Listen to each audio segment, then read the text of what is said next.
7 taon na ang nakalipas, isang Demon King ang sumira sa kawalan at bumaba sa mundo ng mga tao. Sinakop ng kanyang hukbo ng mga demonyo ang kontinente, taglay ang nag-uumapaw na lakas, pinabagsak ang bawat lungsod ng mga tao, hanggang sa ang buong mundo ay naging dugo ang pangaso ng mga demonyo. Ang masaklap pa, taglay ng Demon King ang kapangyarihang lamunin ang kahit na ano. Kahit anong klas pa ang naawakin ng isang tao, kaya niyang nakawin ang kanilang mga abilidad at angkinin ito. Noong tuluyan ng lalamunin si Chen, sinunog niya ang kanyang life force ng walang pag-aalinlangan at pinasabog ang huling patak ng lakas sa loob niya, determinadong isama ang Demon King sa kamatayan. Sa sandaling iyon, isang nakakabulag na liwanag na kayang punitin ang kalangitan ang sumabog, nilamon ang buong battlefield na puno ng mga bangkay. Ngunit nang imulat muli ni Chen ang kanyang mga mata, ang matapang na amoy ng disinfectant ang pumasok sa kanyang ilong habang ang nakakasilaw na sikat ng araw ay dumaloy mula sa bintana. Paano pa ako nabubuhay at nasaan ako? Hindi ba't nawasak na ng mga demonyo ang mundo? Kung gayon, saan galing ang lahat ng mga taong ito? Kaliwat ka ng mga kaisipan ang magulong pumasok sa isip ni Chen. Matagal bago siya kumalma at tanggapin ang katawa-tawa, ngunit hindi maikakailang katotohanan sa harap niya. Bumalik siya ng 10 taon sa nakaraan, noong siya ay nasa kolehiyo pa bago ang sakunang sumira sa mundo. Sa sandaling iyon, isang linya ng malamig na mekanikal na text ang lumitaw sa harap ng kanyang mga mata. Matagumpay na na-integrate ang power of gluttony.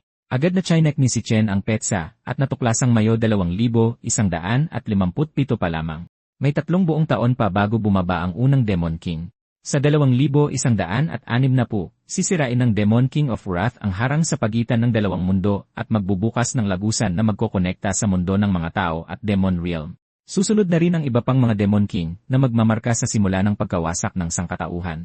Sa nakaraang buhay ko, iyon ang araw na nagsimula kong mawala ang lahat. Pero ngayong nakabalik na ako, ang kailangan ko lang gawin ay talunin si Wrath bago iyon mangyari. Kung mapipigilan kong bumukas ang lagusan, magkakaroon ako ng pagkakataong baguhin ang kapalaran ng lahat. Kumunot ang noo ni Chen sa interface na lumulutang sa harap niya. Pero anong ba talaga itong power of gluttony? Kanina pa ito nakalutang dito simula nang magising ako. Pagkatapos niyang magsalita, nagsimulang magbago ang malinaw na interface. Isang puting liwanag ang kumislap sa screen bago ipinakita ang kanyang kumpletong status. Ipinapakita ba ng panel na ito ang mga current stats ko? Sa nakaraang buhay niya, umasa lang ng buo si Chen sa instinct para magamit ang kanyang naawaken na kapangyarihan. Isa lamang sa bawat 10,000 tao ang maaaring maging awakener, at ang kanyang National University ay tumatanggap lang, ngunit sa kabila ng 4 na taon sa paaralang puno ng mga henyo ng bansa, si Chen ay hindi kailanman matagumpay na naawaken. Nanatili siya sa pinakailalim ng hierarchy sa campus, laging binubuli ng mga tao sa paligid niya. Noon, napakahina niya na kahit ang mga asong gala sa campus ay tinatrato siyang parang basura. Pagkatapos, muling nagsimulang magbago ang interface na lumulutang sa harap ni Chen. Isang pamilyar na class card ang dahan-dahang umilaw sa gitna ng screen, isa na ang imahe ay matagal nang nakaukit sa kanyang isipan. Pigil ang hininga ni Chen habang sunod-sunod na bumalik ang mga alaala mula sa nakaraang buhay niya. Hindi ba't ito ang dati kong Lightning Assassin class? Isang mahina ngunit pamilyar na agos ng kidlat ang nagsimulang dumaloy sa kanyang katawan. Naawaken ba ako ng maaga? Pinigilan ni Chen ang kanyang pagkabigla at palihim sanang i-activate ang kapangyarihan upang subukan ang bago niyang katawan nang biglang bumukas ang pinto ng ospital. Nag-aalalang pumasok si Malong. Gising ka na rin sa wakas. Kumusta ang pakiramdam mo? May masakit ba sayo? Mabilis na kumalma si Chen at mahinahong sinabing ayos lang siya. Kasabay nito, napatunayan niya na walang ibang nakakakita sa system interface. Tumitig si Ma sa kanya nang hindi makapaniwala. Wala na ang lahat ng mga sugat mo. Binugbog ka hanggang sa muntik ka nang mamatay kahapon, pero mas mabilis ka pang gumaling kaysa sa isang awakener na tulad ko. Si Malong ay naging roommate ni Chen sa loob ng 4 na taon nila sa kolehiyo, at isa sa ilang taong totoong nagmalasakit sa kanya sa nakaraang buhay niya. Bagamat maagang naawaken si Malong, pangkaraniwan lang ang kanyang mga abilidad, at pinatay siya sa 3 araw matapos dumating ng Demon King. Sa pagkakita kay Malong na buhay na nakatayo sa harap niya, tuluyang napagtanto ni Chen na totoong nakabalik na siya. May biglang naalala si Malong. Bukas na ang taunang rank assessment. Dahil ayos ka na ngayon, kailangan na nating bumalik sa campus at maghanda. Itinulak niya si papunta sa labasan habang daldal ng daldal. Hindi ka pa rin naaawaken, pero ang test na ito ang magdedetermina kung makakagraduate ka. Nang makabalik sila sa campus, tumitig si Chen sa dami ng mga estudyanteng dumadaan. Matagal-tagal na rin simula noong makakita ako ng ganito karaming taong buhay. Nalilitong tiningnan siya ni Malong. Ano bang sinasabi mo? Biglang nanginig si Malong. Umiikot na lang tayo sa field. Ang sama ng kutob ko. Ngunit lulong na si Chen sa mga alaala ng lahat ng nawala sa kanya sa nakaraang buhay niya. Kung wala siyang gagawin, parehong walang pag-asang hinaharap ang muling babagsak sa kanila. Kailangan niyang kumilos agad at itaas ang level niya sa lalong madaling panahon. Sa panahong ito, iisa lang ang paraan ng mga Awakener para mag-level up, ang pumatay ng mga halimaw sa loob ng mga Demon Dungeon. Gayunpaman, halos lahat ng Demon Dungeon ay monopolyo na ng mga malalaking guild. Ang mga independent na Awakener na walang sinusuportahang guild ay hindi man lang makapasok, lalo na ang mga aso ng mga halimaw at lumakas. Upang ma-standardize ang power levels ng mga Awakener, nagtatag ang gobyerno ng 6 na opisyal na rank, F, A, E, C, A at A. Kahit sa National University na ito na puno ng mga pinakamagagaling na talento ng bansa, karamihan sa mga estudyante ay nanatili sa pinakamababang rank. Tanging ang mga natatanging henyo o mga anak na sinusuportahan ng malalaking guild ang maaaring makarating sa rank. Hindi pa ako kumukuha ng opisyal na assessment, pero sa isang Lara rank Lightning Assassin class, siguradong mas malakas na ako kaysa sa isang ordinaryong o rank Awakener. Tahimik na sumulyap si Chen kay Malong, na patuloy pa ring dumadaldal sa tabi niya. Kahit papaano, siguradong mas malakas ako kaysa sa lalaking ito. Bigla na lang, isang bola ng basketball ang lumipad sa himpapawid at direktang tumama sa mukha ni Malong. Isang mapang-asar na boses ang sumunod. Tingnan mo nga naman, sina si Chen at Malong, mabilis din kayong nakarecover ah. Nanigas ang buong katawan ni Malong habang palihim siyang nagmura. Ang malas ko naman. Kung sino pa ang gusto kong iwasan, siya pa ang nagpakita. Isang masamang ngiti ang gumuhit sa mukha ni Gongcheng. Kita niyo na, sabi ko sa inyo matitibay tong dalawang to eh. Kaya nilang tumanggap ng matinding bugbog. Sa sandaling makita ni si Chen ang pamilyar na mukhang iyon, sunod-sunod na pumasok sa isip niya ang mga nakakahiyang alaala. Sa nakaraang buhay niya, walang habas siyang pinahirapan at tinapakan ni Gongcheng at ng mga kaibigan nito. Ang tanging magagawa lang noon ni si Chen ay magtago sa isang sulok tulad ng isang bugbog na asong gala, desperadong kumakapit sa buhay. Doon tuluyang natutunan ni si Chen na ang purong kasamaan ay hindi lang nakikita sa mga halimaw. Makikita rin ito sa mga tao. Pagkatapos, inantala ng mayabang na boses ni Gongcheng ang mga iniisip ni si Chen. Alam niyo namang maglalaro ako ng basketball dito. Bakit hindi kayo magdala ng ilang case ng mga inumin para magbigay galang? Agad na ibinaba ni Malong ang kanyang ulo sa takot. Pasensya na. Bibili na ako ngayon din. Ngunit, kalmadong humakbang paharap si Chen. Wala kang ginawang mali. Sila ang dapat humingi ng tawad. Tumulo ang malamig na pawis sa mukha ni Malong, at maging ang boses niya ay nagsimulang manginig. Si Chen, nasisiraan ka na ba ng bait? Ano bang sinasabi mo? Lumapit si Gongcheng na may madilim na ekspresyon, habang nagsimulang umalon ang mahinang berdeng enerhiya sa paligid ng kanyang katawan. Ang kuya niya ang pinakamalakas na estudyante sa universidad at presidente ng Student Council. Gamit ang koneksyong iyon, 2 taong naghasik ng lagim si Gongcheng sa campus, kahit na walang espesyal sa sarili niyang talento at lakas. Agad na nagpulutong ang mga kalapit na estudyante na parang mga pating na nakakaamoy ng dugo. Tingnan nyo, bubugbugin na naman sila ni Gongcheng. Kakapadala lang sa ospital ng dalawang yan, di ba? Kailan ba sila matututo? Ang isa ay ang pinakamahinang Awakener sa buong paaralan, at ang isa naman ay hindi pa nag-aawaken. Kung walang mambubuli sa 2 talunang ito, sino pa ang bubulihin nila? Tumigil si Gongcheng sa mismong harapan ni si Chen at pinandilatan siya. Anong sinabi mo? Sinalubong ni si Chen ang tingin niya nang walang kahit anong emosyon. Sabi ko, huwag mo na akong bubuluhin kahit kailan. Agad na umumal sa galit si Gongcheng at nagpakawala ng isang malakas na suntok kay si Chen. Mukhang kailangan mo na naman ng bugbog. Pero bago pa man tumama ang kamao sa kanyang mukha, kaswal na itinaas ni si Chen ang isang kamay at walang kahirap-hirap na sinalag ang atake ni Gongcheng. Nagulat at nagkagulo ang buong kumpol ng mga tao. Anong nangyari? Nasalag talaga niya ang suntok ni Gongcheng. Hindi pa nga nag-aawaken si Chen. Namamalikmata ba ako? Paanong mapipigilan ng isang ordinaryong tao ang atake ng isang Awakener? Lumitaw ang mga ugat sa noo ni Gongcheng habang nauwi sa matinding galit ang kanyang kahihiyan. Isang walang kwentang basura na hindi man lang mag-awaken ay may lakas ng loob na hamunin ako. Pinanood siyang mawalan ng kontrol ni si Chen nang walang kahit anong pagbabago sa ekspresyon niya. Ayos. Gagamitin kita para subukan ng class na kakaawaken ko lang. Halos lumuwa ang mga mata ni Malong. Nag-awaken ka? Kailan pa nangyari yon? Sagot. Ikinumpas lang niya ang kanyang hintuturo kay Gongcheng sa isang lantarang mapang-asar na kilos. Marahas na umalon ang berdeng enerhiya sa paligid ni Gongcheng habang umuungal siya, mukhang nakalimutan mo na ang pakiramdam ng huli mong bugbog. Kasunod niyan ay sumugod ulit siya kay si Chen. Pero bago pa man siya matapos magsalita, biglang naglaho si Chen at agad na lumitaw sa harapan niya. Bago pa man makapag-react si Gongcheng, isang kamaong nababalot sa mahinang kuryente ang tumama sa kanyang mukha. Isang malakas na lagapak ang umalingaw-ngaw habang tumalsik patalikod si Gongcheng at bumagsak sa lupa. Natigilan ang lahat ng nanonood sa labis na hindi paniniwala. Anong nangyari? Pinalipad ni si Chen ang isang Awakener gamit ang isang suntok. Yan ba talaga yung talunang hindi man lang makaawaken? Nagpumigla si Gongcheng sa lupa at sumigaw sa mga tauhan niya. Bakit nakatayo lang kayong mga tanga dyan? Sugurin niyo siya ng sabay-sabay. Pero namutla na sa takot ang mga tauhan niya at walang ni isa man sa kanila ang naglakas loob na gumalaw. Nakakapanindig balahibong intensyong pumatay ang lumabas kay si Chen habang dahan-dahan siyang lumalapit kay Gong Cheng. Nagnalit ang mga ngipin ni Gong Cheng at kumapit sa huling patak ng kanyang pag-asa bago muling nagpakawala ng suntok.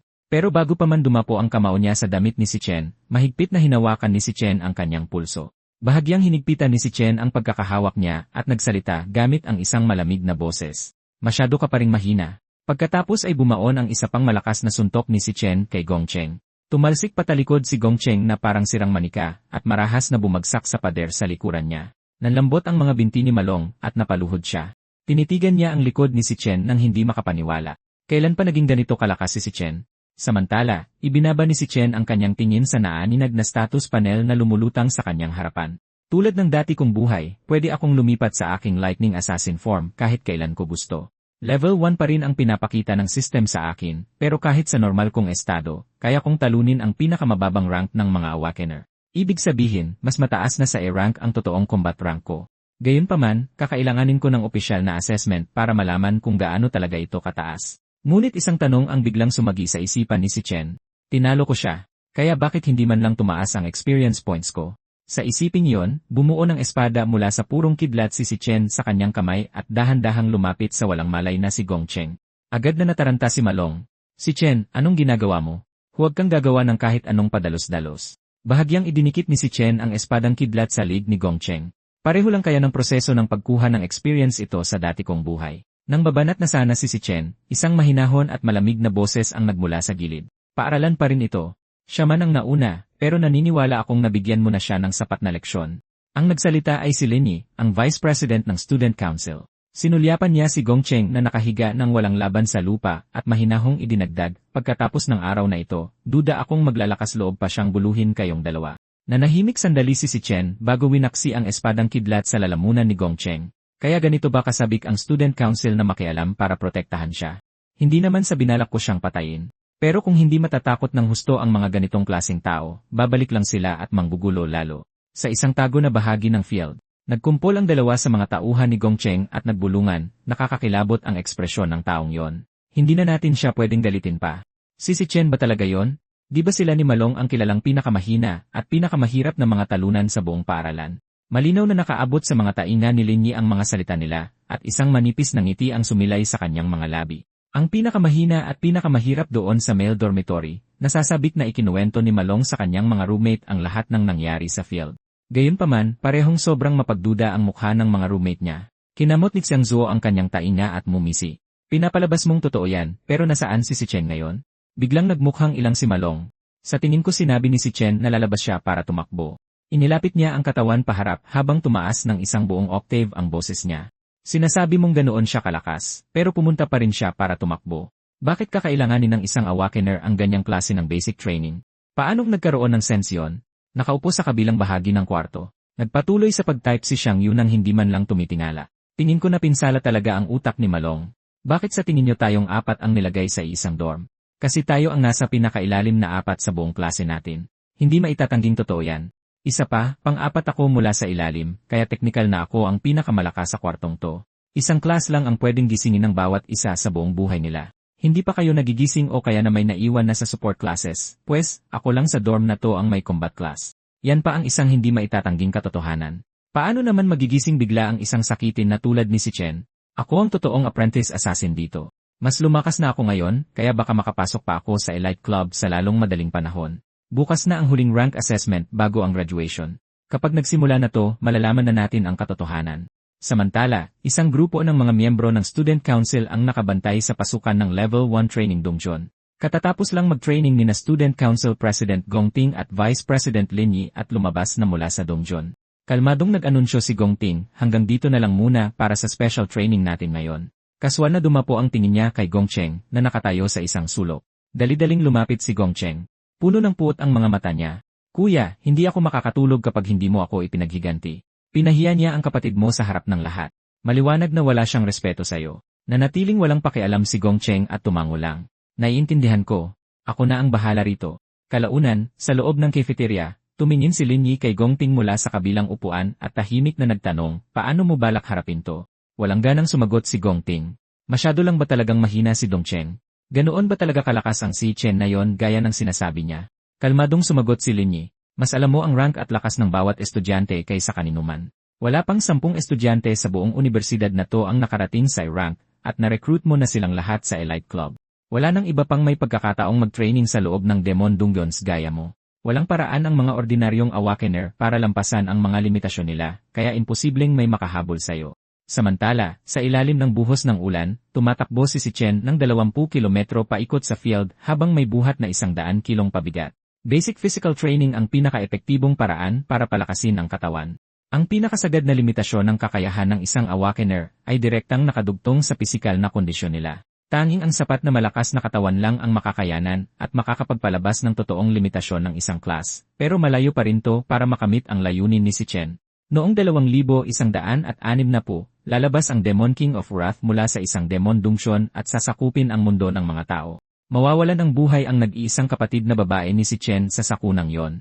Si Wrath ang pupunit sa lagusan papuntang impyerno, na magbibigay daan para makapasok ang iba pang mga Demon King sa mundo ng mga tao at hilahin ang sibilisasyon sa isang malagim na wakas. Kaya naman isa lang ang layunin ni Chen para sa unang yugto ng plano niya, tuluyang puksain si Wrath, ang totoong pinagmulan ng paparating na katapusan ng mundo.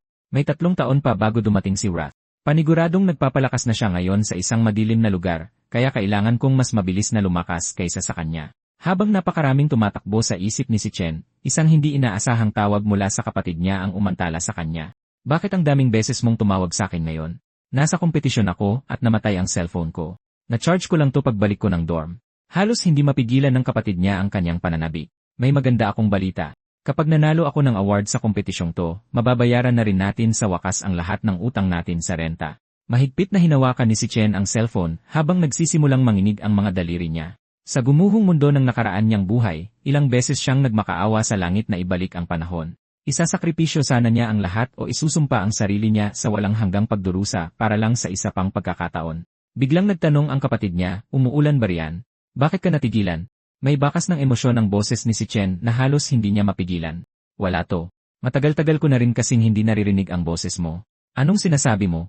Nag-usap tayo 2 araw pa lang ang nakalipas. Magkikita tayo pagkatapos ng kompetisyon, kaya hintayin mo lang ang magandang balita ko. Pagkatapos ng tawag, tumayo si Chen sa ilalim ng ulan at tumingala sa maningning na mga bituin sa likod ng mga ulap. Nagnininga sa kanyang mga mata ang hindi matitinag na determinasyon. Talagang binigyan siya ng tadhana ng isa pang pagkakataon. 3 ikot pa. Kailangan kong maging malakas para maprotektahan ang lahat ng naibalik sa akin. 8 oras na ang lumipas simula nang bumalik si Chen sa panahong to. Unti-unti na siyang nakakaangkop sa mas bata niyang katawan, isang katawang pisikal na mahina pa pero puno ng walang hanggang potensyal. Ngayon ay kailangan niyang solusyonan ang pinakamahalagang problema. Kung gusto niyang maging mas malakas, kailangan niyang pumasok sa isang Demon Dungeon.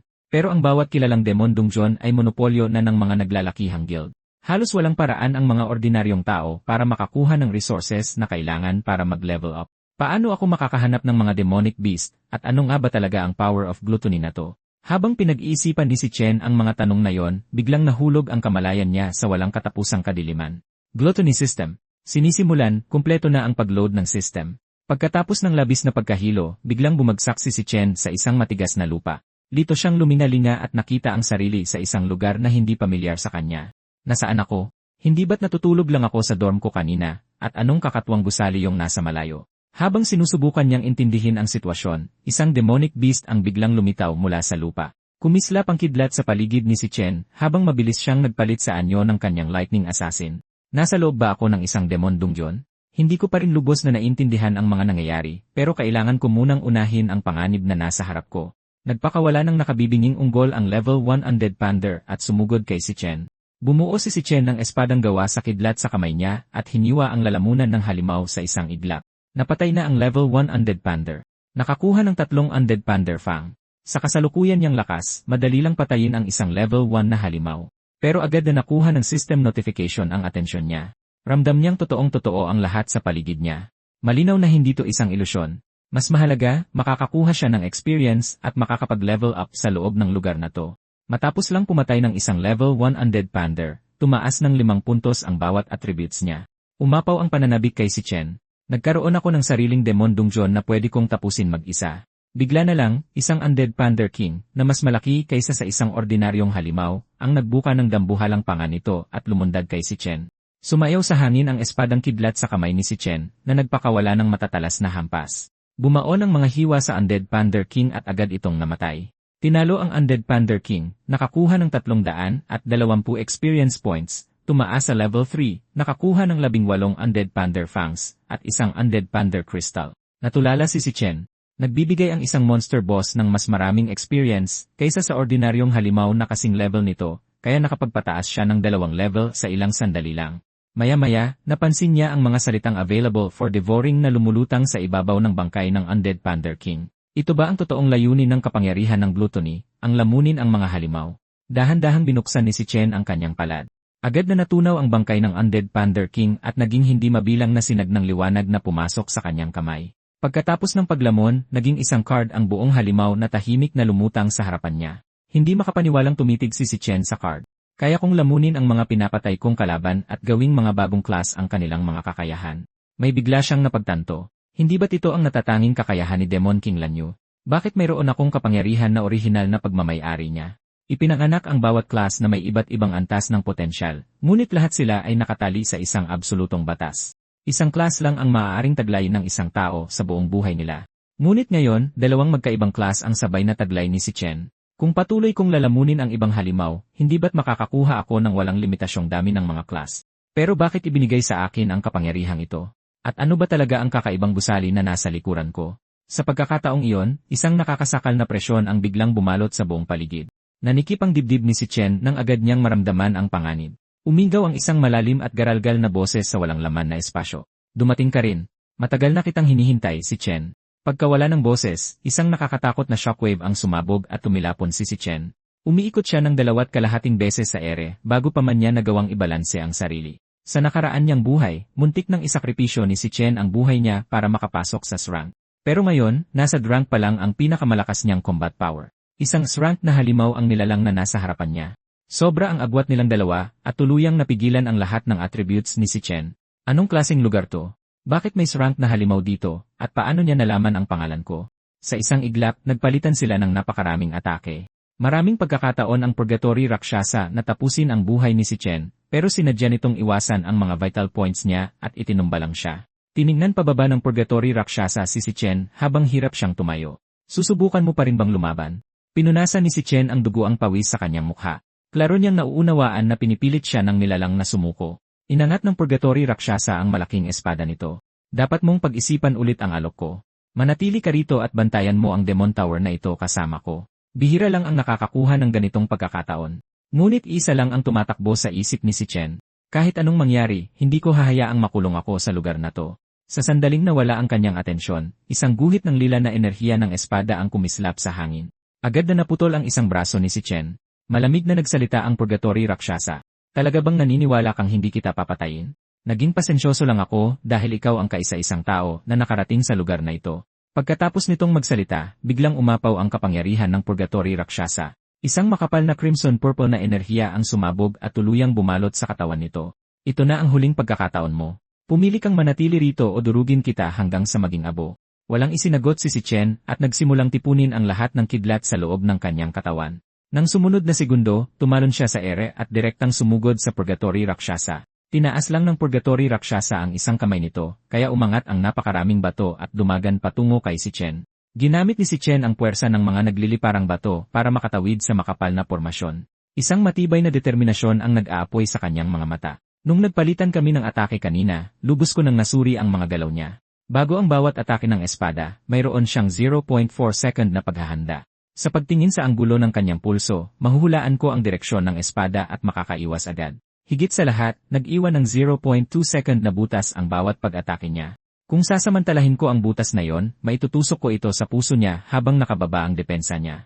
Kino-compress ng Lightning Blade skill ang marahas na kuryente sa isang armas, kaya mas tumataas ang critical hit rate ng bawat atake. Maaari ring magdulot ng paralysis kapag natamaan ang isang vital point. Hindi kayang patayin ng rank na lakas ko ang isang S-rank na halimaw. Pero kung gagamitin ko ang lahat ng meron ako, kahit paano mapipigilan siya ng paralysis. Sobra ang talim ng mga atake niya kanina, kaya wala akong pagkakataong lumayo ng ligtas. Pero sapat na ang ilang segundong nakuha ko ngayon para makatakas. Kanina ko pa inoobserbahan ang paligid sa buong labanang ito.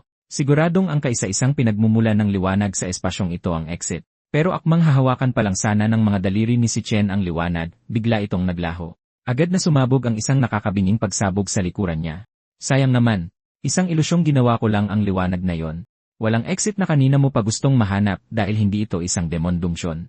Puno ng hayagang paghanga ang boses ng Purgatory Rakshasa. Nadiskubre mo ang mga butas sa atake ko sa maikling oras. Talagang kahanga-hanga. Kahit nakulong sa isang walang pag-asang sitwasyon, nanatili kang kalmado at itinaya mo ang buhay mo para makamit ang pinakamaliit na posibilidad para mabuhay. Ikaw nga talaga ang may kakayahang magdala ng pag-asa. Matalim na tumitig si Chen sa Purgatory Rakshasa. Nang makita niya ng malinaw ang mukha nito, nanginig ang buong katawan niya. Kamukhang-kamukha ng Purgatory Rakshasa si Demon King Lan Yu. Sa nakaraan niyang buhay, nakalaban ni si Chen si Lan Yu sa huling labanan. Sa matinding sagupaan nila, nagpalit-palit si Lan Yu sa ilang napakalakas na class forms. Klarong-klaro pa rin sa isip ni si Chen na isa sa mga anyong iyon ay ang Purgatory Rakshasa na nasa harapan niya. Ibig sabihin, minsan ang tuluyang nilamon ng kapangyarihan ng gluttony ni Lan Yu ang Purgatory Rakshasa. Ngayon, nagsanib kay si Chen ang parehong kapangyarihan ng gluttony. Pwede kayang refleksyon ng mundo sa loob ng sarili kong katawan ang ilusyong ito. Tumingin sa kanya ang Purgatory Rakshasa nang may pagsang-ayon. Mayroon kang kakaibang pagkakalmado sa ilalim ng presyon, at kapansin-pansin din ang katalinuhan mo. Kwalipikado ka nang makuha ang lahat sa lugar na ito. Punong-puno pa rin ng tanong si Chen, ngunit kalmadong naglabas ng susi ang Purgatory Rakshasa. Ang Key of Trials na ito ang kaisa-isang paraan para mabuksan ang Demon Tower. Nilamon ni Lan Yu ang hindi mabilang na mga mababangis na demonyo. Lahat ng pinakamalalakas sa kanila ay selyado sa loob ng toreng nasa likuran ko. Lamunin mo sila at patuloy na magpalakas. Gawin mong panggatong sa paglakas mo ang bawat patak ng kanilang kapangyarihan. Habang ikinuyom ni si Chen ang kanyang kamay sa susi, hindi na niya mapigilan ang kanyang tanong. Bakit mo ito ginagawa? Bakit mo ako tinutulungan?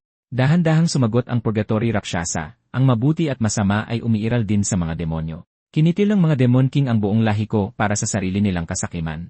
Ginugol ko ang lahat ng mga taon na ito sa paghihintay ng pagkakataon para maghiganti. Sa kabutihang palad, dumating na rin ang pagbabago ng tadhana. Tama ang taong iyon.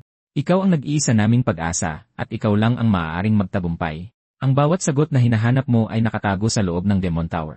Tuklasin mo mismo ang katotohanan. Manahin mo ang kapangyarihan ko, at maghiganti ka sa mga Demon King.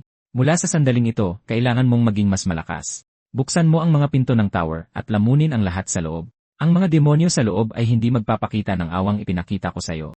Sila ang ilan sa mga pinakatuso at pinakamalupit na nilalang, ngunit dapat mong lagpasan ang bawat pagsubok at talunin ang bawat malakas na kalaban na haharang sa iyong landas. Kailangan mong umakyat sa pinakatuktok ng mundong ito, at sa huli ay lamunin ang bawat Demon King. Saka ka lang magiging karapat-dapat na manahin ang lahat ng kapangyarihang inipon ko sa buong buhay ko. Pagkatapos magsalita ng Purgatory Rakshasa, ang katawan nito ay naging isang daloy ng nakasisilaw na liwanag na dahan-dahang lumutang patungo kay si Chen. Nang dumampi ang liwanag sa kanyang palad, lumitaw muli ang mga salitang available para lamunin. Matapos makumpleto ang proseso ng paglamon, agad na tumalon sa level 10 ang level ni si Chen. Nakuha rin niya ang eksklusibong armas ng Purgatory Rakshasa, ang Rakshasa Netherbone Greatsword. Ngunit walang naramdamang tuwa si Chen. Naintindihan niyang ang Purgatory Rakshasa ay isang kalunos-lunos na bayani na may hindi matitinag na paninindigan, tulad ng sa kanya. Dadalhin ko ang galit mo at pagbabayarin ko ang mga Demon King na yon sa bawat patak ng dugong dumana. Pagkatapos ay sinuri niya ang class card sa kanyang kamay. Ang Purgatory Rakshasas Rank Warrior ay sumisipsip ng pisikal na lakas at enerhiyang natitira sa mga kalapit na bangkay na ginagawa itong personal na attributes. Kaya rin itong kontrolin ang gravity at lumaban sa mga anyong magaan, mabigat o sobrang bigat. Biglang ginising si Chen ng pamilyar na boses ni Xiang Zuo. Biglang napadilat ang mga mata ni si Chen at napabangon siya sa kama. Nakabalik na ba ako sa dorm? Tuluyan nang nawala ang lahat ng sugat sa katawan niya. Posible bang isang panaginip lang ang lahat ng nangyari? Ngunit nang nagmamadaling buksan ni si Chen ang kanyang status panel, pinatunayan ng mga pagbabagong naitala ng system na totoo ang lahat ng ito. Kahit ang mga luot na nakuha niya sa loob ng kakaibang mundong iyon ay nakasama niyang bumalik. Halos hindi mapigilan ni si Chen ang kanyang pagkamangha. Umabot ako sa level 10 sa loob lang ng isang gabi. Sa anong opisyal na rank kaya katumbas ang lakas ko ngayon? Pagkatapos magbihis, naglakad ng may kumpiyansa si Xiang Zuo papunta sa kama ni si Chen. May narinig akong nagyayabang kagabi na naging sobrang lakas mo na raw, sapat para bantaan ang posisyon ko bilang pinakamalakas na tao sa dorm. Magsisimula na ang rank assessment, kaya makikita ko na rin kung hanggang saan talaga ang kaya mo. Maaaring mukha tayong lahat na i-rank, pero huwag mong kalimutan na ang bawat rank ay nahahati sa lower, middle, at upper stages. Kayo ay nasa lower A rank lang, habang ako ay umabot na sa middle A rank. May malaking pagkakaiba sa lakas sa pagitan ng bawat stage. Ibig sabihin, kaya kong talunin ng mag-isa ang 10 katulad mo. Bukod pa rito, 2 taon na akong hindi kumukuha ng opisyal na assessment. Maaaring tumaas na ang rank ko nang hindi ko man lang namamalayan. Lumapit si Malong kay si Chen at bumulong, huwag kang magpipigil sa assessment. Kumuha ka ng rank na resulta at takutin mo siya hanggang mamatay. Hindi nagtagal ay nakarating ang 4 na magkakasama sa kwarto sa lugar ng rank assessment. Tumingin sa paligid si Xiang Zuo at sinabing, ang aga namang dumating ng lahat. Ngunit sa sumunod na sandali, napansin niya ang mga huling taong gusto niyang makita. Sila ang mga mayabang na tauhan ni Gongcheng. Agad na sinabi ni Xiang Zuo, lumayo tayo sa kanila. Hindi natin kailangan ang ganyang gulo. Ngunit habang pinagmamasdan niya sila, biglang nagtama ang mga paningin nila, kaya naman tumulo ang pawis sa mukha ni Xiang Zuo. Binigyan lang sila ni si Chen ng malamig na tingin. Wala siyang interes na patulan ang mga nakakaawang payaso na yon.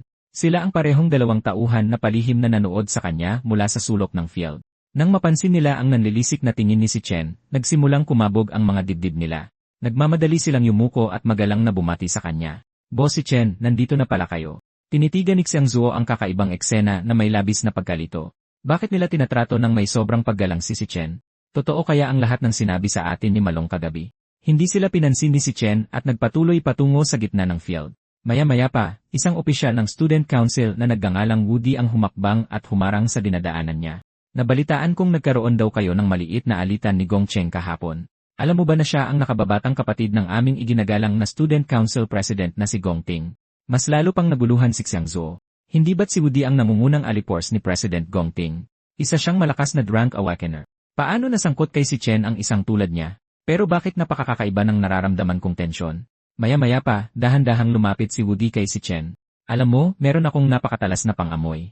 Madali kong natutukoy ang amoy ng isang taong malakas. Pero ang tanging naaamoy ko lang sa'yo ay ang baho ng isang talunan na nakatadhanang manatili sa ibaba magpakailanman. Sa kabila ng tahasang pang-insulto ni Woody, malamig na sumagot si Chen, kung ganyan katalas ang ilong mo, isa ka bang aso? Agad na sumabog sa galit si Woody. Walang hiya ka. Anong sabi mo? Ngunit nang ikuyom niya ang kanyang kamao para sumugod, pinigilan siya ng isang may otoridad na boses. Lumapit si Gongting ng may kalmado at banayad na mga hakbang. Nagpadala na ako ng taong mag-imbestiga sa nangyari. Si Gongcheng ang may kasalanan, at sinumang magkamali ay dapat tanggapin ang kahihinatnan. Agad na yumuko si Woody at sumang-ayon. Siyempre, talagang tama si President Gongting. Nagmamadali siyang sumunod kay Gongting para tumulong sa paghahanda sa assessment. Hindi nagtagal, opisyal nang nagsimula ang inaabangang rank assessment. Inihayag ng guro sa entablado, susubukin ang mga estudyante ayon sa pagkakasunod-sunod ng kanilang identification numbers. Mangyaring lumapit sa harap kapag tinawag ang inyong pangalan. Samantala, nakatayo si Lin Yi sa loob ng isang malayong tower, nakatingin sa ibaba sa lahat ng nangyayari sa field. Nagtatakang nagtanong ang tao sa tabi niya, anong nagdala sa'yo dito para manood ng rank assessment ngayon? May nadiskubre ka bang isang talento na nararapat bigyan ng espesyal na pansin? Isang manipis na ngiti ang sumilay sa mga labi ni Lin Yi. Pakiramdam ko ay magiging sobrang interesante ng assessment na ito. Pagkatapos maghintay ng isang buong oras, dumating na rin ang pagkakataon ni Sheng Zuo. Sumigaw si Malong mula sa ibaba, galingan mo, Sheng Zuo. Huwag mong ipahiya ang dorm natin. Labis din ang kaba ni Xiang Zuo. Gusto talaga niyang malaman kung gaano na siya kalakas matapos ang 2 taong pagsasanay. Para makasali sa rank assessment, kailangang pumasok ng mag-isa ang bawat awakener sa isang espesyal na demon dungeon. Sa loob ng testing space ay may isang demon heart na kayang sumipsip ng enerhiya. Kailangang ilabas ng awakener ang buong lakas nila sa harap ng demon heart. Sa kanito ipapadala ang nasipsip na enerhiya gamit ang mga espesyal na kable patungo sa makina sa labas, kung saan lalabas ang resulta bilang data sa malaking screen. Hindi nagtagal, lumabas ang resulta ni Shenzhou sa gitna ng display. Bukod sa pagsukat ng kasalukuyang combat rank, kaya ring alamin ng tumpak na makina ang isa pang mahalagang estatistika, ang class potential. Ang potential ang kumakatawan sa pinakamataas na rank na kayang maabot ng class ng isang tao. Ang mga may pambihirang potential ay may mas malaking pagkakataong makatanggap ng espesyal na atensyon at suporta mula sa bansa. Lumabas na ang huling resulta ni Xiang Zuo. Current combat rank, middle A rank. Maximum potential, S rank. Lumabas si Xiang Zuo mula sa portal na bakas ang matinding pagkadismaya. Talagang hindi man lang tumaas ang rank ko nitong nakalipas na 2 taon. Umasa akong aabot ng rank pero malabong mangyari yon ngayon. Nagmamadaling lumapit si Malong para palubagin ang loob niya. Kalma lang, Shonzoy. Hindi lang naman ikaw ang nabigong makaabot sa rank. Pare-pareho lang tayo ng sitwasyon. Paano magkakaroon ng ganoong karaming rank na henyo ang paaralan natin? Baka nga wala tayong makita kahit isa ngayong taon. Pero bago pa siya matapos magsalita, nag-anunsyo ang makina, current combat rank, lowered rank. Maximum potential, rank. Agad na nawala ng pag-asa sina Malong at Xiang Zuo. Sumabog sa pagkamangha ang mga estudyante sa ibaba. Sa wakas, lumabas na ang unang rank na henyo ng kanilang graduating class. Kalaunan, natapos ni Woody ang kanyang assessment at mayabang na lumabas sa portal. Ang resulta niya ay current combat rank, lowered rank. Maximum potential, a rank. Naiiyak na si Malong. Iyan na ang ikawalong rank na masamang balitang narinig ko ngayong araw. Kahit ang propesor na nagtatala ng data ay napabuntong hininga sa pagkamangha. Hindi ko inasahang magkakaroon ng ganito karaming rank na estudyante ngayong taon. Kapasok lang nila sa lowered rank, pero kahanga-hanga na yan para sa mga estudyanteng walang tunay na karanasan sa labanan. Kadalasan, 2 o 3 estudyante lang sa buong graduating class ang halos makaabot sa threshold ng rank. Kung ganito ang takbo, siguradong magiging sobrang kapanapanabik ang graduation combat exam ngayong taon. Hindi nagtagal, tinawag ng guro sa entablado ang pangalan ni Gong Ting. Siya ang pinakahinihintay na henyo sa buong graduating class. Bukod sa pagiging Student Council President ni Gong Ting, siya rin ang pribilehiyadong tagapagmana ng Imperial Guild at nagmamay-ari ng napakaraming prestihiyosong titulo. Nabalitaang naabot niya ang rank 2 taon na ang nakalipas. Ang pinakamataas na resulta ngayon ay lowered rank lang, habang ang record ng universidad ay middle rank. Gaano kaya kataas ang makukuha niyang score ngayon? Matapos pumasok ni Gong Ting sa portal, nagsimula siyang magplano ng susunod niyang hakbang. Kailangan kong itabi ang buong lakas ko para sa graduation combat exam. Iyon lang ang paraan para makagawa ng pinakamatinding impresyon. Sa ngayon, dapat ko munang itago ang ilan sa aking kapangyarihan. Pero kahit magpigil ako pa rin ang magiging pinakamagaling na estudyante sa kasaysayan ng universidad na ito. Ilang sandali pa, marahas na kumislap ang malaking screen ng makina. Natigilan sa gulat ang propesor na nagtatala ng data nang makita niya ang nakakasilaw na kulay. Nang lumabas ang huling resulta sa screen, naghiyawan ang buong madla. Combat rank, upper rank. Potential ratings rank. Mas mukha pang nasabik si Woody kaysa kung kanya ang resultang iyon. Gaya ng inaasahan sa ating kamangha-manghang presidente, mabuhay si Presidente Gong Ting. Hindi mapigilan ni Malong ang kanyang pagkamangha. Nakapaglabas talaga ang universidad natin ng may rank potential. Nasasaksihan natin ang kasaysayan. Ang mga awakener na may rank potential ay pambihirang kayamanan kahit sa buong mundo. Bawat isa sa kanila ay makakatanggap ng espesyal na atensyon at proteksyon mula sa bansa. Bukod pa roon, si Gong Ting ang pribilehiyadong tagapagmana ng Imperial Guild. Kapag natapos ang assessment, tiyak na laman siya ng mga pambansang balita at gugulatin ang buong bansa. Samantala, napansin ng 2 taong nanonood mula sa kalapit na tore, nakapaglabas ng maraming natatanging talento ang assessment ngayong taon. Alam mo na talagang may rank potential si Gong Ting, no? Kaya pala nanood ka ngayon. Ang nagsalita ay si Yuan Longke, ang presidente ng National Awakener University. Pero dahan-dahang umiling si Linyi. Hindi ako nagpunta rito para sa kanya. Kumpara kay Gong Ting, mas interesado akong makita ang performance ng isa pang estudyante. Isang anunsyo ang biglang umalingaw-ngaw sa buong field. Ang susunod na estudyanteng sasalang sa rank assessment ay si Chen. Pumasok ka na agad. Pero bago pa masimulan ni Chen ang assessment, patuloy na minaliit ni Woody ang mga kasama nito sa kwarto. 4 na talunang lower at middle rank na nagsisiksikan sa isang dorm. Kayo na siguro ang pinakamalaking biro sa buong universidad na ito. Ang mga mahihinang tulad nyo ay mapapahiya lang sa graduation combat exam. Agad na nag-apoy sa galit si Malong. Maghintay ka lang. May ipapakita si Chen na hinding-hindi mo makakalimutan. Sa ilalim ng mapanuring tingin ng lahat, naglakad si Chen papasok sa portal. Hindi maiwasang mag-isip ni Xiang Zuo, kaya ba talaga niya ito? Sa panahong ito, ang pagsali sa isang high-ranking na guild ang nag-aalok sa isang awakener ng pinakamagandang kinabukasan. Kayang solusyonan ng trabaho ang lahat mula sa residency status at training resources hanggang sa proteksyon para sa kanilang pamilya. Para sa mga ordinaryong awakener, ang pagsali sa isang elite guild ang tanging paraan para makaangat sa kanilang social class. Ang graduation combat exam ay parang isang recruitment showcase para sa mga malalaking guild. Malaya ang mga estudyanteng bumuo ng grupo na hanggang 10 miyembro, at bawat miyembro ng mananalong grupo ay direktang ire-recruit ng Imperial Guild, ang pinakamalakas na organisasyon sa bansa. Ibig sabihin, may 2 layunin ng assessment, ang pagtukoy sa opisyal na rank ng bawat estudyante, at ang pagtulong sa kanilang pumili ng mga kagrupo para sa graduation combat exam. Samantala, pinapakilala ni Woody si Yanling kay Gong Ting, boss. Isa siyang lowered rank na awakener. Sa pagsali niya sa atin, kumpleto na sa wakas ang ating 10-person na grupo. Ang lahat ng 9 na rank na estudyante sa klase ngayon taon ay nasa grupo na natin. Dahil ang nakababata mong kapatid na si Gong Cheng ang kukuha sa huling posisyon, garantisado na ang unang pwesto, at walang dudang ikaw ang tatanghaling V. Sa ilalim ng mga patakarang ito, isang napakalakas at isang napakahinang grupo ang tiyak na lilitaw. Nagsama-sama ang mga malalakas habang init sa puwera at inalis ang mga mahihina. Iyan ang hindi nagbabagong batas ng pananatiling buhay.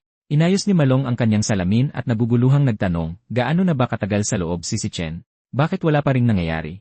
Ang mga estudyanteng tapos na sa kani-kanilang assessment ay unti-unti nang nawala ng interes na hintayin ang resulta ni Chen.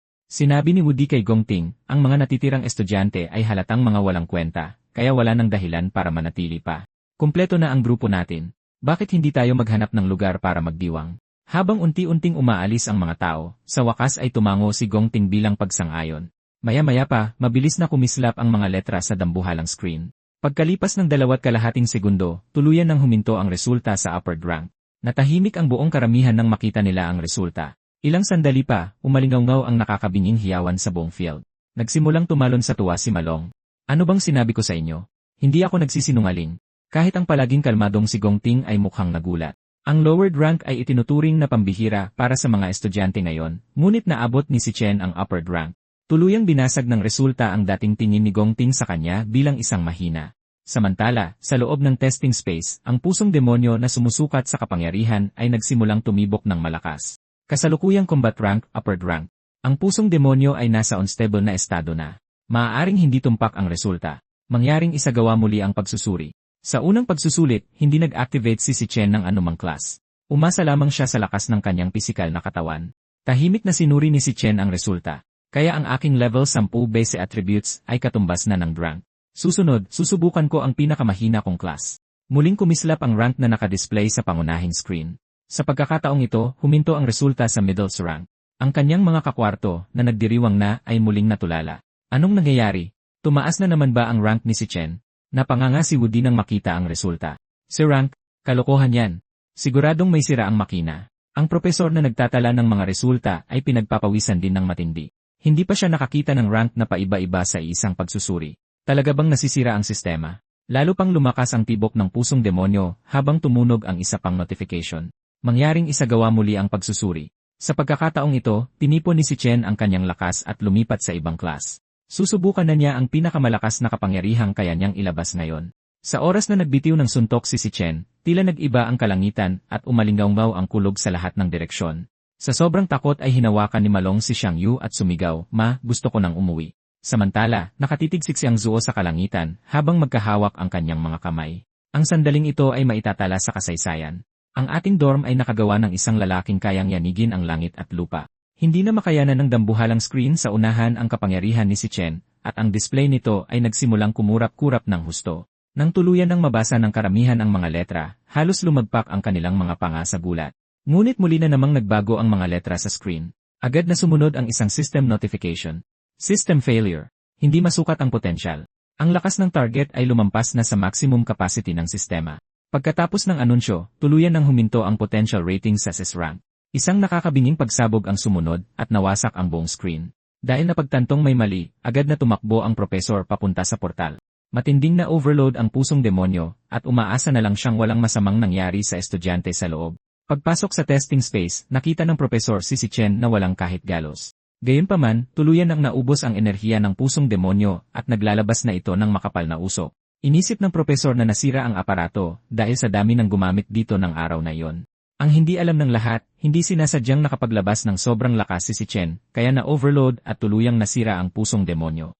Ngunit ang aksidenteng ito ay nagbigay rin ng hindi inaasahang pabuya kay si Chen. Nilamon ng kapangyarihan ng gluttony ang enerhiya ng pusong demonyo at ipinagkaloob sa kanya ang exquisite demon heart. Kaya nitong tukuyin ang rank ng bawat target sa loob ng 100 metrong radius at agad siyang babalaan kapag may pumasok na banta sa sakop na iyon. Dahan-dahang lumabas si Chen sa portal habang sinusubukan ang kakayahan ng exquisite demon heart. Sa isang iglap, lumitaw ang tunay na rank ng bawat estudyante sa itaas ng kanilang ulo. Nang tingnan di si Chen si Gongting, nadiskubre niyang itinago nga ng Student Council President ang kanyang tunay na lakas. Kaya ang tunay pala niyang rank ay middle rank. Wala pa rin itong kwenta para sa akin. Tuluyan nang lumabas ang propesor sa portal at umubo ng 2 beses upang itago ang kanyang pagkahiya. Dahil sa sobrang paggamit ng enerhiya, sa kasamaang palad ay nasira ang pusong demonyo na ginagamit sa pagsusuri. Kailangang pansamantalang itigil ang pagsusulit ngayon. Maaaring may mga mali sa resulta ni si Chen, kaya agad naming iulat ang insidenteng ito sa aming mga nakatataas. Ang mga estudyanteng hindi pa tapos sa pagsusuri ay maaaring bumalik bukas kapag handa na ang pamalit na aparato. Agad na tumakbo palapit si Xiang Zuo at sinimulang masahiin ang mga balikat ni si Chen. Idolo, ano ba ang gusto mong kainin ngayon? Tumakbo nang may tuwa si Malong sa paligid. Wala akong pakialam sa sasabihin ng iba. Talagang tama ang mga resulta na yon. Isang tunay na henyo ang ating si Chen. Nanatiling nasa bulsa ang mga kamay ni si Chen at kalmadong sumagot, bumalik muna tayo sa dorm. Ngunit nagsimula na namang mang-insulto si Woody. Alam ko na ang isang talunang pulubi na tulad mo ay imposibleng umabot ng C rank o magkaroon ng SS rank na potensyal. Klarong nasisira lang ang makina. Ngayong sinira mo ang pusong demonyo, akala mo ba makakaalis ka lang ng ganoon kadali? Dahil sa iyo kaya kailangang maghintay ng mga natitirang miyembro ng Student Council hanggang bukas. Kaya mo bang bayaran ang panahong sinayang mo para sa amin? Unti-unting naipon ang kidlat sa palad ni si Chen. Talagang hindi alam ng tangang ito kung kailan titigil. Baka dapat ko na siyang pilayin dito. Ngunit biglang nagsalita si Gongting. Huwag mo namang tratuhin ng ganyan kabastos ang ating bagong teammate. Natigilan si Woody nang lagpasan siya ni Gongting at huminto sa harap ni si Chen. Inilahad ni Gongting ang kanyang kanang kamay. Sumali ka sa aking team para sa graduation combat exam. Sabay nating aabutin ang pinakamataas na score sa kasaysayan ng universidad na ito. Kahit pa pampubliko ang imbitasyon, tuluyang binaliwala ni si Chen ang nakalahad na kamay ni Gongting. Pinigilan ni Woody ang kanyang galit at mabilis na humakbang palapit para pakalmahin ang tensyon. Ngunit naintindihan ni si Chen na ang nakakaakit na imbitasyong ito ay isa lamang paraan upang makontrol nila siya. Sa oras na tanggapin niya ito, magiging isa na lamang siyang tagasunod ng guild faction ni Gongting. Ipinatong ni Woody ang isang kamay niya sa balikat ni si Chen. Personal kang inimbita ni President Gongting, kaya matuto kang rumespeto. Welcome sa team namin. Itinaas ni si Chen ang kamay niya at walang pag-aatubiling tinabig ang palad ni Woody. Sa simpleng galaw na yon, gumawa siya ng malinaw na distansya sa pagitan nila. Hindi ako interesado, ang walang emosyong pagtanggi ni si Chen na tuluyang sumira sa pagtitimpi ni Woody. Sa hindi na mapigilang galit, sumigaw si Woody, naiintindihan mo ba ang sitwasyon? Opisyal na kinikilala kami bilang pinakamalakas na team sa buong universidad. May bahid ng malamig na puot na dumaan sa mga mata ni si Chen. Ano naman? Wala akong pakialam sa kahit na ano dyan. Huwag niyo na akong guguluhin pa. Pagkatapos makaligtas sa katapusan ng mundo, wala nang kwenta para sa kanya ang isang walang saysay na pinakamalakas na team sa campus. Pagkatapos nyon, ibinulsa ni si Chen ang kanyang mga kamay at naglakad palayo kasama sina Malong. Nagkagulo sa gulat ang mga estudyante sa paligid. Marami ang hindi makaintindi kung bakit tatanggihan ni si Chen ang ganoong kagandang pagkakataon. Para sa kanila, ang pagsanib puwersa sa mga pinakamalakas ang tanging daan tungo sa tagumpay. Hanggang sa tagumpay lang sa buhay universidad ang abot ng kanilang pananaw. Habang naghahanda na si Chen para sa katapusan ng mundo na mangyayari 3 taon mula ngayon, tanging ang grupo lang ni Malong at ang mga ordinaryong estudyanteng matagal nang nagdusa sa ilalim ng Student Council ang palihim na nasiyahan. Nakuha rin ni si Chen ang tahimik na paghanga at pagrespeto ng maraming estudyante. Kahit na pinahiya sa publiko, hindi nagpakita ng kahit anong galit si Gongting. Sa halip, nagkunwari siyang maunawain at tinapik sa balikat si Woody. Mukhang may sariling plano si Chen. Ngunit sa likod ng mapagpaubayang ekspresyong iyon, itinuring na niya si Chen bilang isang potensyal na banta na kailangang patayin. Mula sa malayong observation tower, pinanood ni President Yuan Longke ang lahat ng nangyari at napabuntong hininga sa panghihinayang. Umasa siyang magsasanib puwersa sina Gongting at si Chen para gumawa ng bagong record sa universidad. Pero mahinang tumawa si Linyi sa tabi niya. Tingin ko mas nakakawili ang kinalabasang ito. Ipinanganak si Gongting kasama ang lahat ng bentahe at buong buhay na tinuring na isang henyo. Pagkatapos tanggihan sa publiko ngayon, duda akong ganoon kalawak ang pangunawa ng ating Student Council President na gaya ng pinapalabas niya. Malinaw na nakita ni Linyi ang kalupitan na nakatago sa likod ng kalmado at mabait na anyo ni Gongting. Samantala, nanatiling galit na galit si Woody. Sa paningin niya, isa pa ring walang kwentang mahina si Chen na nakinabang lang sa sirang assessment device. Pero nanliit ang mga mata ni Gongting at nagsalita sa mababang boses. Paano kung hindi sira ang makina? Kahit isa lang sa 1 bilyon ang posibilidad, hindi ko hahayaang may kumuha ng unang pwesto mula sa akin. Kagad na naintindihan ito ni Woody. May malupit na kislap sa mga mata niya habang gumagawa ng senyas na paggilit sa leg. Boss, isa lang siyang estudyanteng walang tunay na karanasan sa labanan. Mga elite ang mga tauhan natin na lumaban kasama mo sa loob ng Demon Dungeons. Bakit hindi ko siya turuan ng masakit na leksyon? Kumunot ang noo ni Gongting at nagkunwaring hindi natuwa. Tingin mo ba talaga ganyan ako kababaw? Wala na ako sa mood para magdiwang ngayong gabi. Kayo na ang bahala sa mga plano nyo. Pero tandaan mo, kahit anong gawin mo ng patago ay walang kinalaman sa akin. Sa panlabas na anyo, inilayo ni Gongting ang sarili niya sa issue at napanatili ang mabait niyang imahe. Sa totoo lang, tahimik siyang nagbigay ng pahintulot kay Woody na kumilos. Dahil matagal na siyang naglilingkod kay Gongting, agad na intindihan ni Woody ang tunay niyang intensyon. Hindi na niya kailangan ng direktang utos para malaman ang nakatagong gusto nito. Handang-handa siyang maging asong ulol ng guild at gawin ang lahat ng maruruming trabaho sa dilim. Pagkalipas ng 10 minuto, naghatid ng mensahe ang isa sa mga tauhan ni Woody. Nilaktawan ni si Chen ang tanghalian at umalis mag-isa sa universidad. Uwi na siya. Agad na napangisi si Woody. Sakto. Kapag lumabas na siya ng campus, hindi na niya kontrolado kung ano ang susunod na mangyayari. Samantala, naglalakad mag-isa si Chen sa mga kalsada ng lungsod. Muling bumalik sa isipan niya ang mga masasakit na alaala mula sa nakaraan niyang buhay. Noon, isang Elite Guild raid team ang pumasok sa isang Demon Dungeon para galugarin ang hindi pa natutuklasang teritoryo, para lang makaharap ang Demon King of Wrath. Naubos ang buong team. Sa labanang iyon nakatakas si Wrath mula sa dungeon at bumaba sa mundo ng mga tao, na nagpasimula sa apokalipto na tuluyang bumalot sa buong planeta. Ang pagpigil sa sakunang iyon ang pinakamalaking misyon ni si Chen matapos bumalik sa nakaraan at ang pangunahing dahilan sa likod ng lahat ng ginagawa niya. Kailangan niyang mahanap agad si Wrath at patayin siya bago pa magsimula ang kalamidad. Pero mangangailangan ng napakalaking halaga ng pera ang paggawa sa planong iyon. Sa hinaharap, kukontrolin ng Monster Exchange na pinatatakbo ng Mithril Guild ang bentahan ng equipment at resources sa buong bansa. Isa itong lugar para makakuha ng mahalagang impormasyon at pinakamabilis na paraan para makalikom si Chen ng perang kailangan niya para masimulan ang plano. Matapos pumasok sa exchange, nilapag ni si Chen ang 18 undead Panther Fangs sa counter. Kinuha ng isang lalaking clerk ang isa sa mga pangil at maingat itong sinuri. Saan nakakuha ng ganitong bagay ang isang estudyanteng tulad mo? Bakit kaya? Hindi ko pa nakikita ang material na ito dati. Isang matalas na matang babaeng empleyado ang agad na lumapit sa tabi niya. Paliwanag niya, isang drop ito mula sa level 1 na halimaw na tinatawag na Undead Panther. Base sa ating records, ang mga pangil nito ay maaaring gamitin sa paggawa ng low-level staffs o durugin para maging alchemical powder. Ngunit ibinato pabalik ng lalaking clerk ang pangil ng may nandidiring ekspresyon. Tama na ang dada. Magkano lang ba ang pwedeng maging halaga ng isang level 1 na material? Gumagamit ng EA system ang exchange natin at nagsisilbi sa mga awakeners na may totoong katayuan. Drunk na gamit at pataas lang ang karaniwang hawak ko, kaya makatwiran lang na hindi ko makilala ang isang walang kwentang level 1 material. Lantarang ipinakita ng mga salita niya ang matinding diskriminasyon ng exchange base sa rank at ang nakakahiyang pagtrato na nararanasan ng mga low-level awakeners. Kahit na parang walang pakialam ang clerk, sa totoo lang ay frustrated siya. Madalang ang mga mayayamang customer kamakailan at nakakahiya ang mga numero ng benta niya.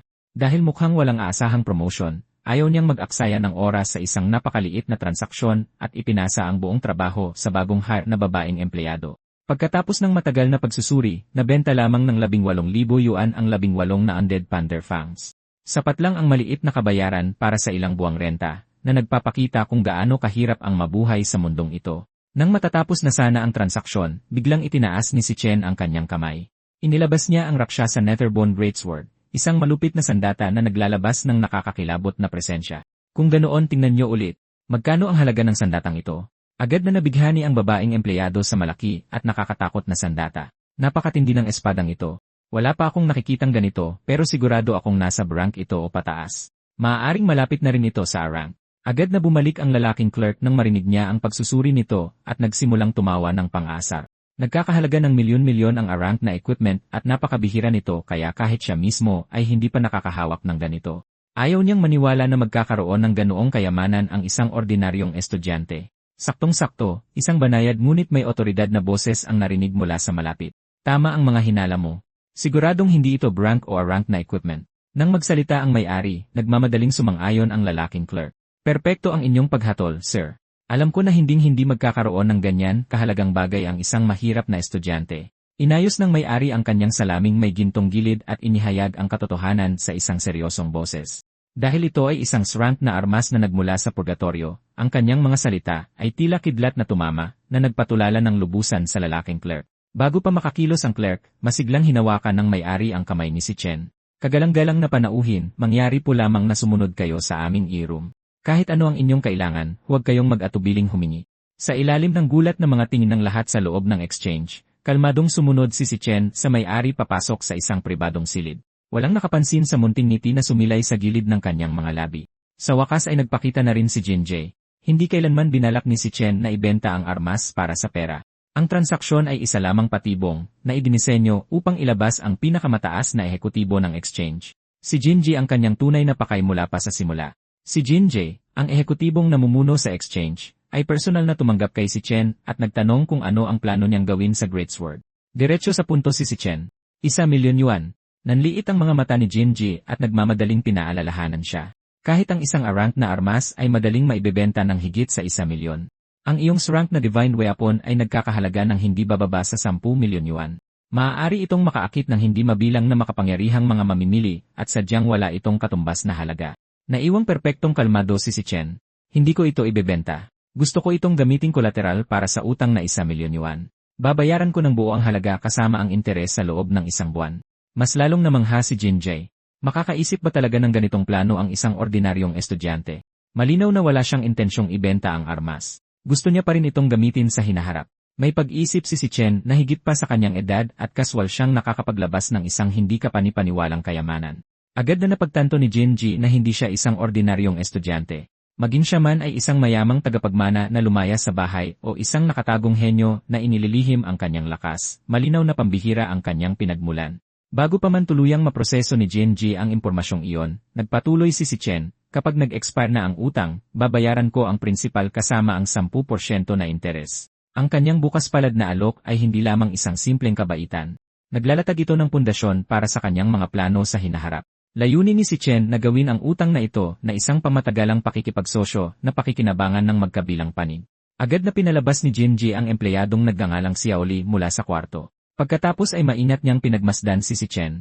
Kung hindi ako nagkakamali, isa kang senior na naghahandang graduate mula sa National Awakener University.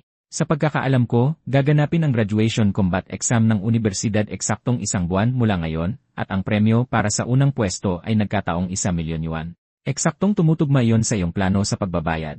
Kaya pangangahasan ko na hula ang kumpiyansa ka na mananalo ka sa unang pwesto. Gamit ang kaunting piraso ng impormasyon, nakatuklas si Jinjay ng napakaraming bagay na nagpapakita ng mapanuring likas ng isang piling negosyante.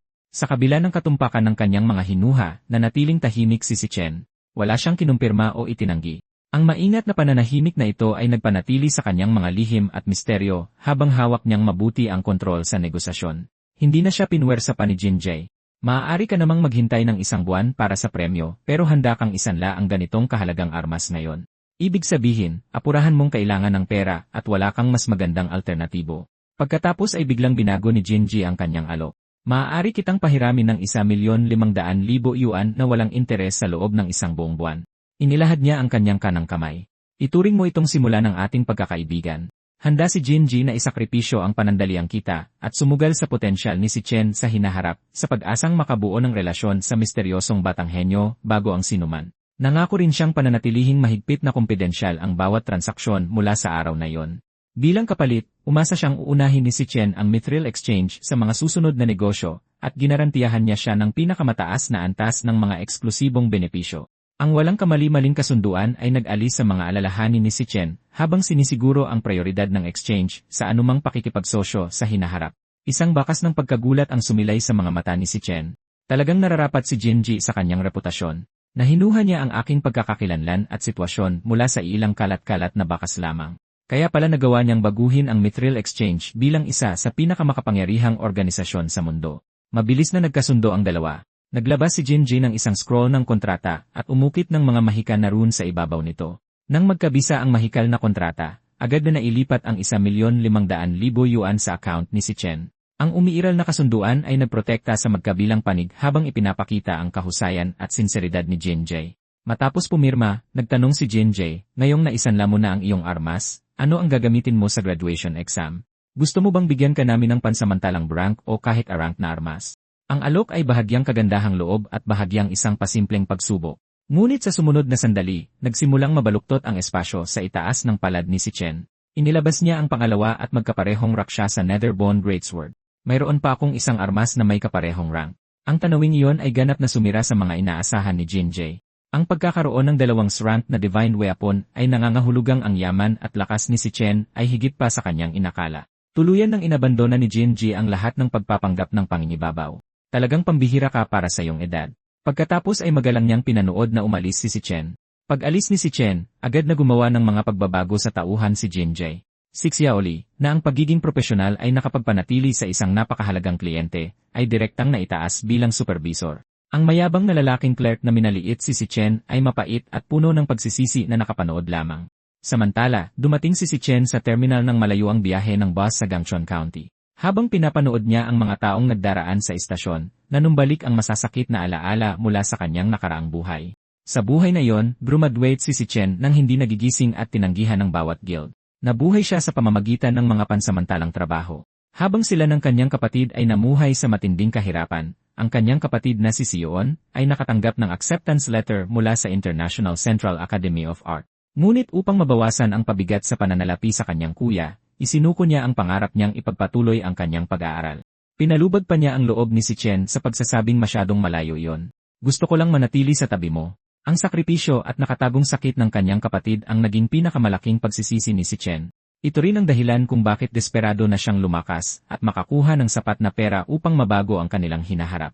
Pagbalik sa kasalukuyan, hinanap ni si Chen ang kanyang kapatid sa mataong terminal habang unti-unting namuo ang pag-aalala sa kanyang puso. Dapat ay dumating na ang kapatid ko. Bakit wala pa siya rito? Tamang-tama, isang pamilyar na boses ang nanggaling sa likod ni si Chen. Ilang beses ko na bang sinabi sa'yo, Opa, dapat sa labasan ka sumasalubong, hindi sa pasukan. Nalito ka na naman ba dahil sobrang abala mo? Nang makita ni si Chen ang kanyang kapatid na naglalakad palapit sa kanya, natigilan siya matapos mawalay ng tuluyan sa kanyang nakaraang buhay.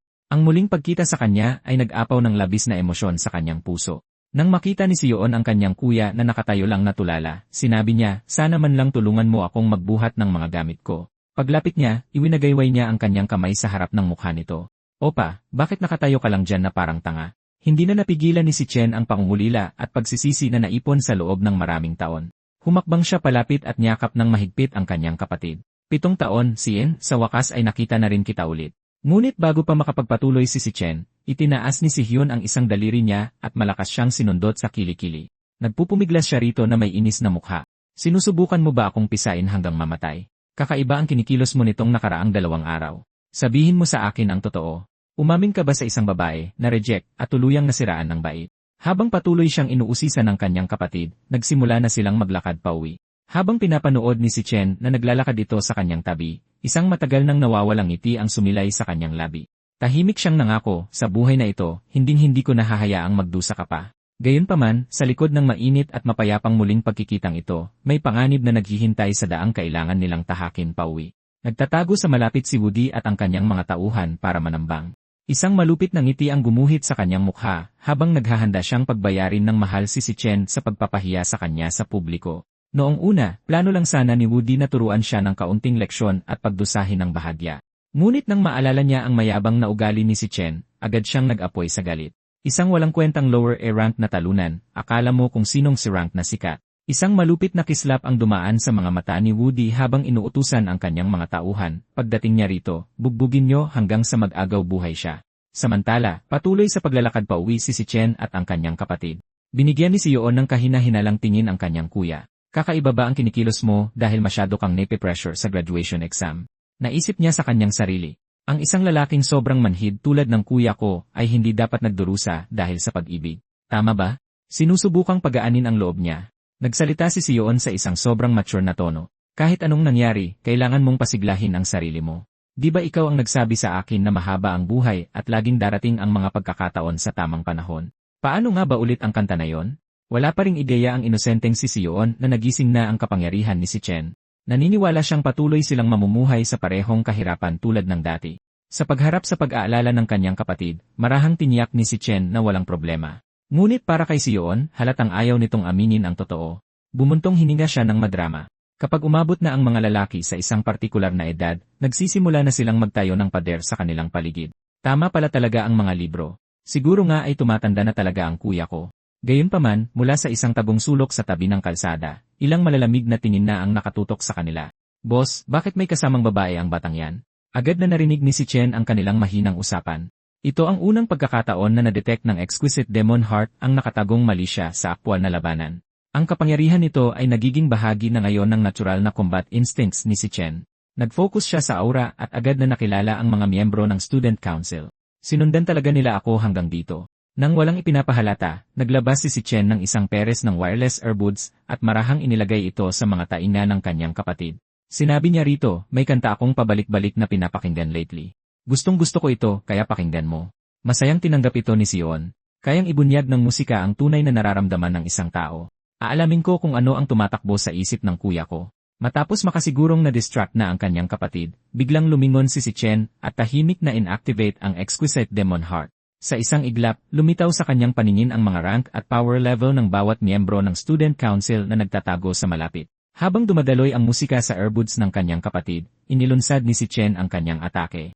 Ang sakit ng pagkawala ng nag-iisa niyang pamilya sa nakaraang buhay niya, at ang saya ng muling makapiling ito ngayon ay nagsanib bilang isang matinding puot. Sumugod siya sa pormasyon ng kalaban na parang isang bumababang tigre, at pinatumba ang unang umatake gamit ang isang mapangwasak na aksikit. Agad na nagsimulang mag-ipon ng kapangyarihan si Chen sa kanyang kanang kamay. Lumipat siya sa Lightning Assassin class, nag-anyong nakakatakot na kidlat na kuminang sa gitna ng mga kalaban. Ikinandado ni si Chen ang pulso ng isang kalaban sa isang mahigpit na hawak, pagkatapos ay hinawakan ang braso ng lalaki gamit ang kanyang kaliwang kamay at pinilipit ng may matinding lakas. Kasabay ng isang nakakakilabot na paglagutok, nadurog ang mga buto sa braso ng lalaki. Sinundan ito ni si Chen ng isang malupit na sipa, pinalipad ang lalaki sa ere. Labis na ikinagulat ni Woody ang nakita kaya agad siyang napamura. Anong impyerno ang nangyayari sa lalaking ito? Paano siyang biglang naging ganito kalakas? Walang awang pinakitaan ni si Chen ang mga natitirang tauhan, ibinabaon ang bawat suntok ng direkta sa kanilang mga katawan. Matapos tapusin ang mga mahihinang kalaban, dire-diretso siyang naglakad papunta kay Woody. Umungal si Woody ng buong lakas, desperadong sinusubukang itago ang kanyang takot. Isa akong top-tier cloud assassin. Huwag mong isiping hindi kita kayang talunin. Ang pag-ungal niyang iyon ay isa lamang pampalubag loob sa sarili. Ayaw niyang kilalanin ang napakalaking agwat nila, at ang kayabangang iyon ang lalo lang nagpabilis sa pagkatalo niya. Bago pa siya matapos magsalita, direktang bumagsak ang kamao ni si Chen sa kanyang mukha.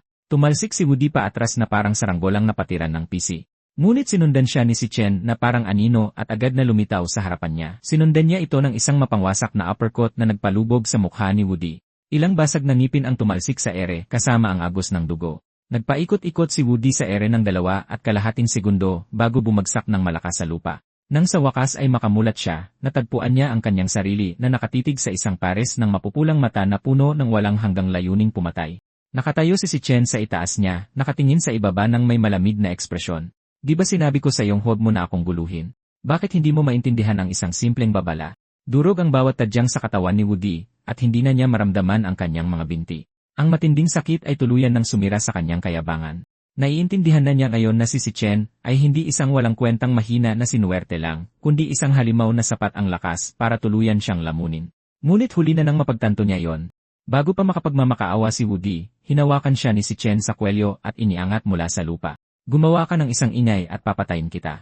Ang totoong sumira sa diwa ni Woody ay hindi lang ang malaking agwat sa lakas, kundi ang malamig na aura ng pagpatay na pumapalibot kay si Chen. Kakaibang-kakaiba ito sa dapat taglayin ng isang estudyante, at mas nababagay ito sa isang veteranong sanay sa labanan. Sumunod ang malamig na babala ni si Chen, pakinggan mo akong mabuti. Mula ngayon, kung may sinuman sa inyo ang magpapakita sa paningin ng kapatid ko, hindi ako magdadalawang isip na paglahuin kayo ng tuluyan. Naiintindihan mo ba? Tanging nang tumango si Woody sa takot saka lang siya binitawan ni Tsai Chen na may nandidiring mukha at naglakad palayo. Samantala, nakikinig pa rin si Sion sa malungkot na himig mula sa kanyang earbuds. Pinukaw ng kanta ang kanyang emosyon, nagpapula sa kanyang mga mata at nagpuno sa kanyang puso ng kalungkutan. Bigla siyang lumingon at nagreklamo sa isang lumuluhang boses. Kuya, ang sama mo naman para papakinggan sa akin ang ganitong kanta. Gayunpaman, may hawak na si Chen na isang eleganteng gift box. Sion, para sa'yo ito. Sa sandaling makita niya kung ano ang nasa loob, nanlaki ang mga mata ni Sion. Ito ang pinakamagandang mana-powered holographic drawing pen na kalalabas lang ng Dolag Group. Sa kabila ng kanyang pananabik, alam niyang sobrang mahal ng kagamitang iyon. Nagmamadali siyang tumanggi. Sobrang mahal nito. Siguro dapat natin itong isauli. Sa hindi kalayuan, ilang miyembro ng student council ang nanginginig pa rin sa likod ng hanay ng mga basurahan. Pagka-uwi ng magkapatid, sabik na sinubukan ni Sion ang bago niyang drawing pen. Habang gumagalaw ang dulo nito sa hangin, isang makatotohanang isdang gawa sa liwanag ang biglang lumitaw at lumangoy sa ere. Masayang kinakain ni si Chen ang noodles na may soybean paste na inihanda ng kanyang kapatid para sa kanya. Ang pag-uwi mula sa madugong larangan ng digmaan patungo sa init ng isang ordinaryong tahanan ang dahilan sa likod ng bawat laban niya. Matapos makabawi mula sa kanyang pananabik sa drawing pen, sinabi ni Sion, Kuya, may babayaran pa tayong upa. Hindi mo pwedeng basta-bastang gastusin ang pera ng ganito. Ngunit bago pa siya makatapos, mahinahong sumingit si Chen at sinabi sa kanyang bayad na ang upa para sa buong taon. Pagkatapos ay kaswal siyang gumawa ng palusot na kumita siya ng pera mula sa isang maliit na negosyo na sinimulan niya kasama ng isang kaibigan. Pagtingin sa sadyang nakaka-relax na ekspresyon ng kanyang kuya, lalo pang naghinala si Sion. Palaging napakasamang magsinungaling ni kuya. Masyadong kahina-hinala ang kilos niya, kaya ngayon ay naglilihim na rin siya sa akin. Ngunit nang makita niya ang matagal nang nawalang ngiti sa kanyang mukha, nilunok niya ang kanyang mga katanungan. Pinaalalahanan na lang niya ito na huwag masyadong pilitin ang sarili anuman ang problemang kaharapin niya. Ngumiti si Chen at tumango bilang pagsang-ayon. Samantala, sa loob ng isang villa malapit sa parke, pinag-uusapan ni Gongting at ng iba pa ang mga pinsala ni Woody. Higit sa 60% ng mga buto sa kanyang katawan ay tuluyang nadurog. Kahit ang pinakamagaling na healer ay hindi siya kayang lubusang pagalingin sa loob ng isang buwan. Wala ni isa sa kanila ang umasang talagang haharapin ni Woody si Chen at mauwi sa ganitong kaawa-awang kalagayan. Bumuntong hininga ang isang babaeng blonde. Mukhang hindi siya aabot sa graduation exam. Wala man lang pakialam si Gongting. Si Woody ay hindi higit sa isang kasangkapan, kaya wala siyang naramdamang awa nang masira ang kasangkapang iyon. Naisip pa nga niya na mas magiging tahimik ang lahat kung mababawasan ng isang walang silbing tauhan. Ang labis na pagwawalang bahala sa ugnayan ng mga tao ang mismong dahilan kung bakit hindi siya kailanman magkakaroon ng mga tunay na talentadong tagasunod. Nang sandaling iyon, humakbang pasulong si Gong Xuan, ang direktor ng Career Office ng National Awakener University. Siya ang tiyuhin ni Gongting at isa ring mataas na opisyal ng universidad. Personal na kinumpirma ni Gong Xuan na walang naging pagkakamali sa mga nakaraang resulta ng assessment. Nangangahulugan itong opisyal ng kinilala ng sistema ng Universidad si Chen bilang ang may pinakamataas na ranggong estudyante sa campus. Nang marinig ito ni Gongting, nagbago ang kanyang ekspresyon. Nagpatuloy si Gong Xuan, inanyayahan ng iyong ama ang vice chairman ng alyansa na personal na panoorin ang graduation exam. Hindi natin maaaring hayaang may mangyaring hindi inaasahan. Pagkatapos ay lumingon siya sa kanyang pamangkin. Kung kinakailangan, hihilingin ko sa iyong punan ang bakanting posisyon sa pangkat ni Gongting. Ngunit agad siyang pinutol ni Gongting. Isang rebelyosong kislap ang dumaan sa kanyang mga mata. Masyado kang nag-aalala, Tio. Sa tingin mo ba ay talagang ginamit ko ang buong lakas ko sa assessment? Huwag kang mag-alala. Kapag nagsimula na ang combat exam, ipapakita ko sa lahat kung sino talaga ang pinakamalakas na estudyante. Pagbalik sa universidad, hindi hinayaan ni si Chen na magpahinga ang kanyang sarili. Tinapos niya ang isa na namang 100 kilometrong sesyon ng pagsasanay habang may bitbit na karagdagang pabigat. Sa kanyang pagpapahinga, sinuri niya ang kanyang kasalukuyang sitwasyon. Ang problema sa pera ay naayos na at maayos ang pag-usad ng lahat. Kapag nakapagtapos na ako, opisyal ko nang masisimulan ang plano ko. Ang susunod kong layunin ay manalo sa graduation exam, makuha ang premyong 1,000,000 yuan, at bayaran ang utang kay Jinjae. Dapat kong tuparin ang kontrata namin ni Jinjae. Tutal, kakailanganin ko ang tulong niya sa maraming bagay sa hinaharap. Sa wala pang isang buwang natitira bago ang graduation exam, ang pinakamahalagang gawain ni si Chen ay gamitin ang bawat sandali upang mas lumakas pa. Matapos ayusin ang kanyang mga iniisip, dahan-dahang ipinikit ni si Chen ang kanyang mga mata. Ang kanyang kamalayan ay lumubog ng malalim sa kanyang isipan, at naaktiba ang gluttony system. Sa isang iglap, muling bumaba ang kamalayan ni si Chen sa trial ground. Nang walang pag-aalinlangan, diretsong naglakad siya patungo sa Demon Tower sa kanyang harapan. Ayon sa mga nakaraang resulta ng kanyang pagsusulit, kahit ang pinakamahina niyang klase, ang Spear King, ay umabot na sa C rank. Samantala, hindi man lang maayos na maipakita ang ranggo ng kanyang pinakamalakas na klase, ang Purgatory Rakshasa. Bagamat ang Purgatory Rakshasa ay isang S-rank na klase, hindi pa rin kayang ilabas ni si Chen ang buong potensyal nito sa kasalukuyan. Nanatiling hindi alam kung gaano karami sa kapangyarihan nito ang kaya niyang gamitin. Ang mga ranggo ng natitira pa niyang dalawang klase ay hindi rin malinaw. Ngayong araw ang perpektong pagkakataon para subukan ang mga ito kalakip ang kaisipang iyon. Inilabas ni si Chen ang Stone Class Key. Inihagis niya ang susi na nagpalipad dito papunta sa Tor. Isang malalim na ugong ang umalingaw sa paligid habang dahan-dahang bumukas ang naglalakihang mga pinto ng Tor sa magkabilang gilid. Nakatitig sa hindi pamilyar na espasyo sa likod ng pasukan, nagtaka si Chen kung anong mga lihim ang nakatago sa loob. Ngunit sa sandaling humakbang siya sa loob ng Demon Tower, ang nakita niya ay nagpalaki ng kanyang mga mata sa matinding gulat.